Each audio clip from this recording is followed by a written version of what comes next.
September ತಿಂಗಳಿನಲ್ಲಿ ಸುರಿದ ಭಾರೀ ಮಳೆಯಿಂದಾಗಿ ತಾಳಿಕೋಟಿ ಕ್ಷೇತ್ರದ ಹಲವು ಗ್ರಾಮಗಳ ರೈತರು ಬೆಳೆದ ಬೆಳೆಗಳು ಹಾನಿಗೀಡಾಗಿದ್ದು, ಕ್ಷೇತ್ರದ ಶಾಸಕರಾದ ಅಪ್ಪಾಜಿ ನಾಡಗೌಡ ಅವರು ಸ್ವತಃ ಬಾವೂರು ಗ್ರಾಮ ಪಂಚಾಯಿತಿ ವ್ಯಾಪ್ತಿಯ ಜಮೀನುಗಳಲ್ಲಿ ಬೆಳೆ ಹಾನಿ ವೀಕ್ಷಣೆ ನಡೆಸಿದರು. ಅಧಿಕಾರಿಗಳ ತಂಡದೊಂದಿಗೆ ಹಾನಿಗೀಡಾದ ಹತ್ತಿ ಮತ್ತು ತೊಗರಿ ಬೆಳೆಗಳ ಸ್ಥಿತಿ ಪರಿಶೀಲಿಸಿದ ನಂತರ ಸುದ್ದಿಗಾರರೊಂದಿಗೆ ಮಾತನಾಡಿದ ಅವರು, ಈ ಬಾರಿ ವಾಡಿಕೆಗಿಂತ ಹೆಚ್ಚು ಮಳೆಯಾದ ಕಾರಣ ರೈತರ ಹತ್ತಿ ಬೆಳೆ ಶೇಕಡ 70ರಷ್ಟು ಮತ್ತು ತಗ್ಗು ಪ್ರದೇಶಗಳ ತೊಗರಿ ಬೆಳೆ ಸಾಕಷ್ಟು ಹಾನಿಗೀಡಾಗಿದೆ. ಸರ್ಕಾರದ ಮಾರ್ಗಸೂಚಿಯಂತೆ ಶೀಘ್ರದಲ್ಲೇ ಪರಿಹಾರ ವಿತರಿಸಲಾಗುತ್ತದೆ. ರೈತರು ಆತ್ಮಸ್ಥೈರ್ಯ ಕಳೆದುಕೊಳ್ಳಬಾರದು, ಸರ್ಕಾರ ಸದಾ ಅವರ ಜೊತೆಗಿದೆ ಎಂದು ಭರವಸೆ ನೀಡಿದರು. ಇದೇ ವೇಳೆ ಅವರು ಮಾಜಿ ಶಾಸಕರ ವಿರುದ್ಧ ಟೀಕೆಯ ಸ್ಫೋಟಗೊಳಿಸಿ, ಕೆಲವರು ತಮ್ಮ ರಾಜಕೀಯ ಸ್ವಾರ್ಥಕ್ಕಾಗಿ ಮುಗ್ಧ ರೈತರನ್ನು ತಪ್ಪುದಾರಿಗೆ ಎಳೆಯಲು ಯತ್ನಿಸುತ್ತಿದ್ದಾರೆ. ಅವರು ಅಧಿಕಾರದಲ್ಲಿದ್ದಾಗ ಏನೂ ಮಾಡಿಲ್ಲ, ಜನರೇ ಅವರನ್ನು ವಿಶ್ರಾಂತಿಗೆ ಕಳುಹಿಸಿದ್ದಾರೆ ಎಂದು ವ್ಯಂಗ್ಯವಾಡಿದರು. ಶಾಸಕರು ಅಧಿಕಾರಿಗಳ ಸಭೆಗಳಲ್ಲಿ 4 ಬಾರಿ ವರದಿ ಪಡೆದುಕೊಂಡಿದ್ದು, ಅಧಿಕಾರಿಗಳು ನಿಷ್ಠೆಯಿಂದ ಹಗಲುರಾತ್ರಿ ಕೆಲಸ ಮಾಡುತ್ತಿರುವುದನ್ನು ಅವರು ಮೆಚ್ಚಿದರು. ರೈತರು ಸಹ ತಮ್ಮ ಹಾನಿ ವಿವರಗಳನ್ನು ನಿಖರವಾಗಿ ನೀಡಬೇಕೆಂದು ಕರೆ ನೀಡಿದರು. ಈ ಸಂದರ್ಭದಲ್ಲಿ ತಹಸೀಲ್ದಾರ್ ಡಾ ವಿನಯ ಹೂಗಾರ, ಸಹಾಯಕ ಕೃಷಿ ನಿರ್ದೇಶಕ ಸುರೇಶ್ ಬಾವಿಕಟ್ಟಿ, ತಾಂತ್ರಿಕ ಅಧಿಕಾರಿ ರಾಜೇಶ್ವರಿ ನಾಡುಗೌಡ, ಕೃಷಿ ಅಧಿಕಾರಿಗಳಾದ ಮಹೇಶ್ ಜೋಶಿ, ಗೋವಿಂದರೆಡ್ಡಿ ಮೆದಕಿನಾಳ್, ಸರ್ಕಲ್ ವಿನೋದ ಸಿಂದಗಿ, ಗ್ರಾಮಾಡಳಿತ ಅಧಿಕಾರಿ ಶಬ್ಬೀರ್ ಮುಲ್ಲಾ ಹಾಗೂ ಶಾಸಕರ ಆಪ್ತ ಬಾಗೇವಾಡಿ ಉಪಸ್ಥಿತರಿದ್ದರು. ವರದಿ ಅಬ್ದುಲ್ ಗನಿ ಮಕಾಂದಾರ್, ಜಿಲ್ಲಾ ವರದಿಗಾರ, ಎಸ್ಸಿಎನ್ ಟಿವಿ ನ್ಯೂಸ್, ತಾಳಿಕೋಟಿ.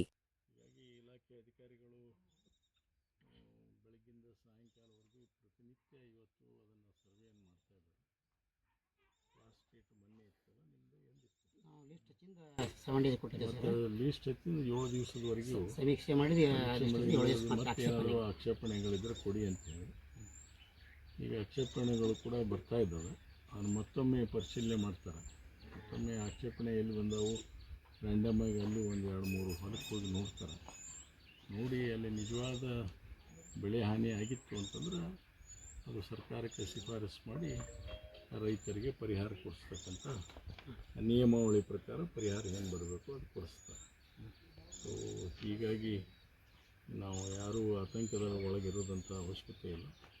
ಮತ್ತು ನಾವು ಒಂದು ರೈತರಲ್ಲಿ ಒಂದು ಪ್ರಾರ್ಥನೆ ಕೂಡ ಮಾಡ್ತೀನಿ ಈ ಸಂದರ್ಭದಲ್ಲಿ. ಏನಪ್ಪ ಅಂತಂದರೆ, ನಾವು ಏನು ನಿಜವಾಗಿ ಹಾನಿಯಾಗಿದೆ ಅನ್ನೋದು ಐತೆ ಅದ್ರ ಬಗ್ಗೆ ಆಕ್ಷೇಪಣೆ ಕೊಡೋಣ. ಇನ್ನೇ ಯಾರೋ ಬಂದು ರಾಜಕಾರಣಕ್ಕೋಸ್ಕರ ಹೇಳಿದ್ರು ಅಂತ ತಿಳ್ಕೊಂಡು ಎಲ್ಲ ಜಮೀನನ್ನು ಬರೆಸ್ತಕ್ಕಂಥದ್ದಾದರೆ ಅದು ಸತ್ಯಕ್ಕೆ ದೂರ ಆಗೋದಾದರೆ ಭಾಳ ಕಷ್ಟ ಆಗ್ತದೆ. ನಾಳೆ ಇನ್ನೇ ರೈತರಿಗೆ ನಾವು ತಪ್ಪುದಾರಿಗೆ ಅಥವಾ ದಿಕ್ಕನ್ನು ತಪ್ಪಿಸುವಂಥ ಕೆಲಸ ಆಗಬಾರ್ದು. ನಾವು ಜವಾಬ್ದಾರಿ ಸ್ಥಾನದಲ್ಲಿದ್ದು ಶಾಸಕರ ಕೆಲಸ ಮಾಡ್ತೀವಿ. ಯಾರೇ ಇರಲಿ ಅವರು ಕೂಡ ಒಂದು ಜವಾಬ್ದಾರಿ ಸ್ಥಾನದಲ್ಲಿ ಕೆಲಸ ಮಾಡಿದವರು ಅದಾರೆ. ಸರಿಯಾದ ಎಜುಕೇಟ್ ಮಾಡೋಣ. ಯಾರು ನಿಜವಾಗಿ ತೊಂದರೆಗೆ ಒಳಗಾಗಿದ್ದಾರೆ ಅದು ಸರ್ಕಾರ ಅವ್ರಿಗೆ ಸಹಾಯ ಹಸ್ತ ನೀಡೇ ನೀಡ್ತೀವಿ. ಈಗ ನಾವು ಬಂದಿದ್ದೀವಿ, ನೋಡಿದ್ದೀವಿ, ಎಲ್ಲೆಲ್ಲಿ ಹಾನಿಯಾಗಿದೆ ಗೊತ್ತಿದೆ. ಮತ್ತು ನಾನು ಸ್ವತಃ ಹೇಳ್ತಾ ಇದ್ದೀನಿ, ಹತ್ತಿ ಮಾತ್ರ 70% ಹತ್ತಿ ಹಾಳಾಗಿದೆ. ಅದು ಎಲ್ಲೇ ಇರಲಿ ಹತ್ತಿ ಮಾತ್ರ 70% ಹತ್ತಿ ಹಾಳಾಗಿದೆ. ಅದಕ್ಕೆ ಅವರು ಕೂಡ ಇಲಾಖೆಯವರು ಎಲ್ಲ ಕಳಿಸ್ಕೊಟ್ಟಿದ್ದಾರೆ ಮಾಹಿತಿ. ಇದರಲ್ಲಿ ನಾವು ಸರ್ಕಾರ ನಮಗೆ ಆಶ್ವಾಸನೆ ಕೊಟ್ಟಿದೆ ರೈತರಿಗೆ. ಯಾವುದೇ ಕಾರಣಕ್ಕೂ ಕೂಡ ನಿಯಮಾನುಸಾರ ಏನು ಪರಿಹಾರ ಕೊಡಬೇಕು ಅದು ಕೊಟ್ಟೇ ಕೊಡ್ತೀವಿ ಅಂತ ಹೇಳಿದರೆ ಆ ಕೆಲಸದಲ್ಲಿ ತಹಸೀಲ್ದಾರ್ ಆಗಲಿ, ಅಗ್ರಿಕಲ್ಚರ್ ಆಫೀಸರ್ಸ್ ಆಗಲಿ ಎಲ್ಲರೂ ಇದನ್ನು ಈ ಕೆಲಸದಲ್ಲಿ ಪ್ರಾಮಾಣಿಕವಾಗಿ ಸರ್ವೆಯನ್ನು ಮಾಡ್ತಾರೆ. ಎಷ್ಟು ಗ್ರಾಮಗಳು ಇವತ್ತು 2 ಗ್ರಾಮ ಬಾವೂರು ಮತ್ತು ದೇವರಲ್ಲಿ ಭಾಳ ಆ್ಯಕ್ಚುಲಿ ಸಾಯಂಕಾಲ ಮಾಡೋಣ ಅಂತ ಹೇಳಿದ್ದೀನಿ. ನೋಡೋಣ, ಸಾಯಂಕಾಲ ಆ ಕಡೆ 40 ಸೈಡ್ ಹೋಗೋಣ ಅಂತ ಹೇಳಿದ್ದೀನಿ. 40 ಸೈಡನ್ನು ಹೋಗ್ತಕ್ಕಂಥ ಪ್ರಯತ್ನ ಮಾಡ್ತೀನಿ. ಸರ್, ಮಾಜಿ ಶಾಸಕರು 1-2 ವಿಷಯಗಳನ್ನು ಪ್ರಸ್ತಾಪ ಮಾಡ್ತಾರೆ. ಸರಿಯಾಗಿ ಏನೋ ಸ್ಪಂದನೆ ಮಾಡ್ತಾ ಇಲ್ಲ ರೈತರೊಂದಿಗೆ. ಯಾರು ಮಾಜಿ ಶಾಸಕರು? ನಮ್ಮ ಹಾಲಿ ಶಾಸಕರು ಸರಿಯಾಗಿ ಏನು ಸ್ಪಂದನೆ ಅಂದರೆ ಶಾಸಕರು ಏನು ಮಾಡೋ ಕೆಲಸ ಇರೋದಿಲ್ಲ ಇದರಲ್ಲಿ. ಶಾಸಕರು ಅವ್ರ ಧ್ವನಿಯಾಗಿ ಸರ್ಕಾರದ ಜೊತೆ ಮಾತಾಡಿದ್ರು. ಆಡಳಿತ ಶಾಸಕರಾಗಿ ನಾವು ದಾರಿ ಮೇಲೆ ನಿಂತು ಒದರಾಡೋಕ್ಕಾಗುತ್ತಾ? ಯಾವ ವೇದಿಕೆ ಮೇಲೆ ಏನು ಮಾತಾಡಬೇಕು ಮಾತಾಡ್ತೀವಿ. ಯಾವ ರೀತಿಯಲ್ಲಿ ಅವ್ರಿಗೆ ಈಗಾಗಲೇ 3-4 ಬಾರಿ ಮೀಟಿಂಗ್ ಮಾಡಿದ್ದೀವಿ. ಅವ್ರು ಕೂಡ ಮೀಟಿಂಗ್ ಮಾಡಿ ಸೂಚನೆ ಕೊಟ್ಟಿದೆ. ನಮ್ಮ ಕೆಲಸ ನಾವು ಮಾಡ್ತೀವಿ. ಇವ್ರು ರಾಜಕಾರಣ ಮಾಡೋಕ್ಕೆ ಹೊಂಟಾರೆ ಅಷ್ಟೇ. ಹಿಂದೆ ಕೋರಿ ಹುಳ ಕೊಡಿಸಿದ್ರಲ್ಲ, ನಿಮಗೆ ಗೊತ್ತಿದೆ. ಇವರು ಸರ್ಕಾರ ಕೊಡದೇ ಇದ್ರೆ ನಾ ಕೊಡ್ತೀನಿ, 200 ಕೋಟಿ ಬಂದರೂ ನಾನು ಕೊಡ್ತೀನಿ ಅಂತ ಭಾಷಣ ಮಾಡಿದ್ರು. ಯಾಕೆ ಕೋರಿ ಹುಳಕ್ಕೆ ಕೊಡಿಸಿದ್ರು ಇವರು? ಯಾಕೆ ಕೋರಿ ಹುಳಕ್ಕೆ ಕೊಡಿಸಿದ್ರು ಹೇಳಿ? ಇವರೇ ಇದ್ದಾಗ ತೊಗರಿಗೆ ಕೊಡಿಸ್ತೀನಿ ಅಂತೇಳಿ ಏನು ತೊಗರಿಗೆ ಕೊಡಿಸಿದ್ರು ಇವರು? ಪ್ರಾಮಾಣಿಕವಾಗಿ ಏನು ಸರ್ವೆ ಆಗಿರ್ತೈತೆ, ಸರ್ಕಾರದ ನಿಯಮಾನುಸಾರ ಏನಿದೆ ಅದು ಬರಬೇಕಾಗಿ ಯಾವುದು ಮುಟ್ಟಬೇಕು ಜನಕ್ಕೆ ಮುಟ್ತೈತೆ. ನಾವು ಇದರಲ್ಲಿ ಯಾಕೆ ರಾಜಕಾರಣ ಮಾಡೋದು? ಏನು ಶಾಸಕರು ಹೇಳಿದರೆ 100ಕ್ಕೆ 100 ಬರ್ಕೊಂಡ್ರೆ ಬರ್ಕೋತಾರೆ ಅವರು?